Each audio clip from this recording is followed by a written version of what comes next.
Ó, aqui nessa casa é assim. Quando o sol tá indo embora, os donos da casa estão chegando. Presta atenção no som. Ó o barulhão.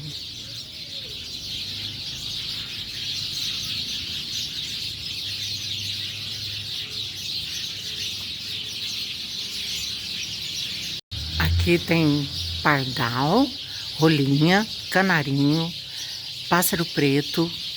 Ah, tem de tudo um pouco. Carijozinho.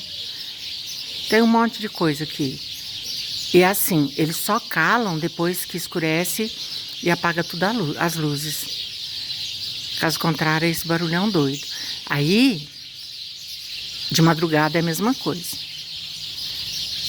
Acorda depois das 4 horas da manhã, até às 6 mais ou menos, aí eles vão embora. À tarde estão aqui de novo. É assim. São os donos da casa. Ai, que lindo!